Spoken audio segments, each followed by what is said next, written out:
Halo guys, Assalamualaikum warahmatullahi wabarakatuh. Welcome back to my channel. Still with me. My name is Vesya Amalia Putri. I'm from the Chemistry Education Study Program, Faculty of Teacher and Education, Maret University. In this video, I would like to explain about acid and base. But I discuss acid and base in terms of definition and theories of acid and base, along with example. Guys, you can enjoy for watching. First, I would like to explain about acid. Acid is a substance which, when dissolved in water, will produce hydronium ions or H+. Acids are generally covalent compound and will be acidic when they are dissolved in water.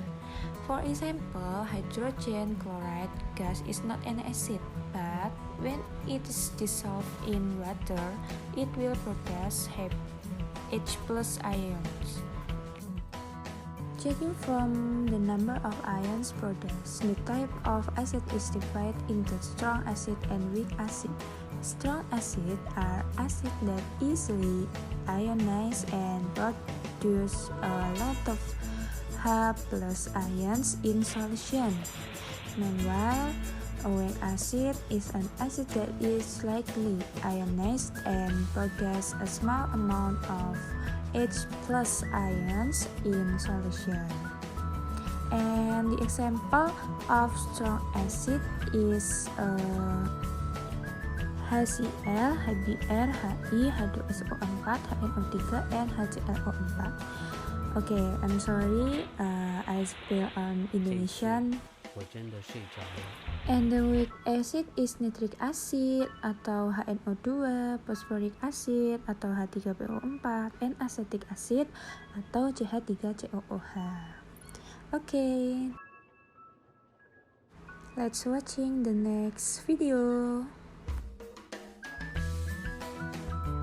And this is a base. A base is a compound which in water or solution can produce OH- ions. Generally, bases are formed from ionic compounds that contain a hydroxide group atau OH- in it.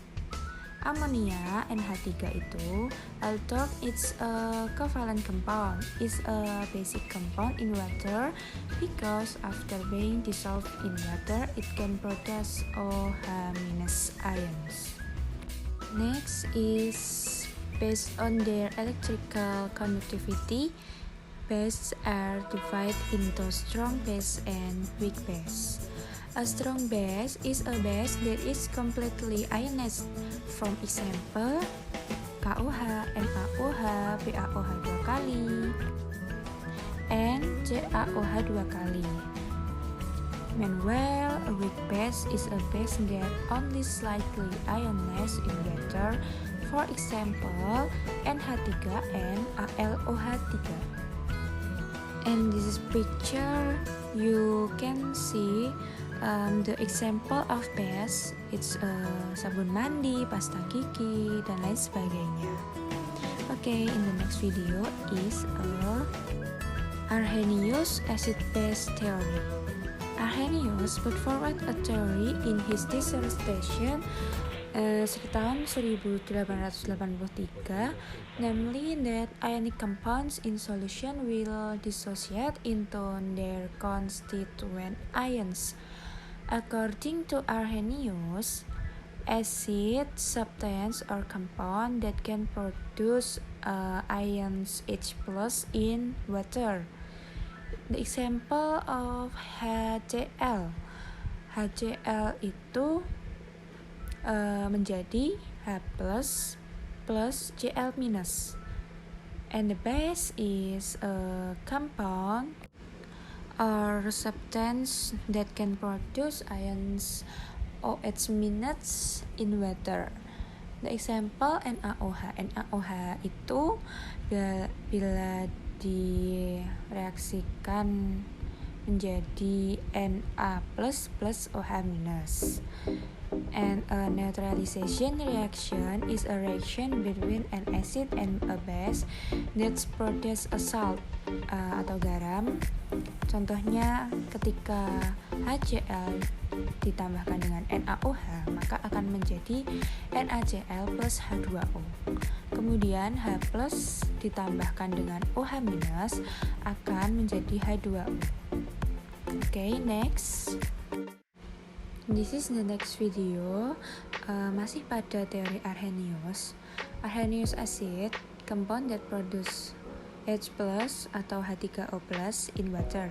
Nah, seperti tadi yang sudah saya jelaskan, ketika HCl ditambahkan dengan H2O atau air, maka akan menghasilkan ions H3O plus plus Cl minus. And Arrhenius base, compound OH- in water. Ketika NH3 ditambahkan H2O, maka akan menjadi NH4+ ditambah dengan OH-. Nah, di situ bisa kita lihat menghasilkan ketika dia asam menghasilkan H+ dan ketika basa menghasilkan OH-. The next is Bronsted-Lowry acid-base theory.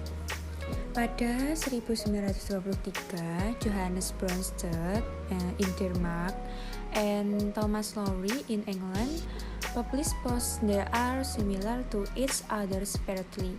The Bronsted-Lowry acid and base theory approach is not limited to aqueous solutions, but includes all systems which contain a proton atau H+. According to Bronsted-Lowry, an acid is a substance or compound that can donate protons. H+ can be cation or neutral molecule, and the base is substance or compound that can accept protons atau H+, can be either anions or molecules neutral. Di sini pada teori Bronsted-Lowry, kuncinya adalah transfer of protons from acid to base. Next, I would like to explain about example.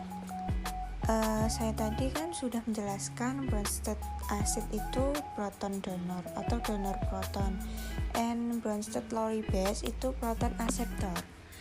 Nah, in the example is NH3 ketika direaksikan dengan H2O maka akan menghasilkan NH4+ ditambahkan dengan OH-. Nah, NH3 ini sebagai basa, H2O ini sebagai asam, kemudian hasilnya itu NH4+ itu asam konjugasi dan OH- itu basa konjugasi. Oke, sampai di sini paham? Mari kita lanjut, guys. Okay, next is a Lewis acid-base theory. The Arrhenius theory of acid and base does not explain the behavior of acid and base in solution aqueous, and the Bronsted-Lowry acid-base theory doesn't explain the existence of a system that not protonate. Jadi ini pada Lewis tahun 1923 put forward the acid-base theory in both thermodynamics and the free energy of chemical substance.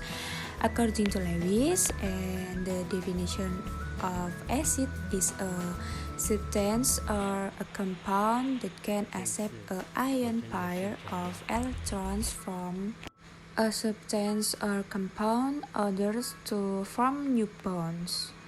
And the definition of base is substance or compounds that can donate a ion pair of electrons from other substance or compound to form new bonds.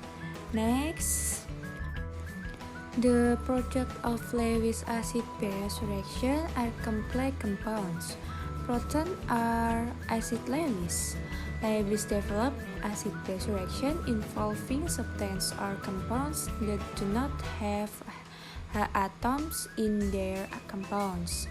In general, Lewis acid-base reaction occur when a base donates its electron pair and the acid nets accept the electron pair to form new bonds. The product of a Lewis acid-base reaction is called complex compound, and the bond that occurs in a coordination covalent bond. A simple example of a Lewis acid-base reaction is the reaction for the formation of a hydronium ion and ammonium ions. Nah, bisa kita lihat pada pembentukan ion hydronium itu H+ asam itu menerima pasangan elektron dari basa yang mendonorkan pasangan elektronnya, sehingga terbentuklah senyawa kompleks seperti pada gambar. Ketika yang kedua itu adalah ketika pembentukan ion amonium, H+-nya itu asam, itu dia menerima pasangan elektron dari basanya yang NH3 itu, yang dia mendonorkan pasangan elektronnya, sehingga menjadi senyawa kompleks pada gambar tersebut. Oke, apakah jelas? Semoga jelas ya, soalnya ini masih teori-teori masih mudah dalam pendahuluannya. Before the finish this video, mungkin saya ada sepatah dua kata patah punya sebuah motivasi untuk kalian semua. Okay, next. Yes, this is my motivation. If you don't try, then you will never find your point of success. Thank you guys. Yay, this is the final in my video. I think it's enough. In there any question, you can write in the column chat or comment, or you can WhatsApp me. Thank you everyone. I hope this video can be useful for all of us. Bye bye. Wassalamualaikum warahmatullahi wabarakatuh. Thank you guys. Jangan lupa like, comment, and subscribe ya.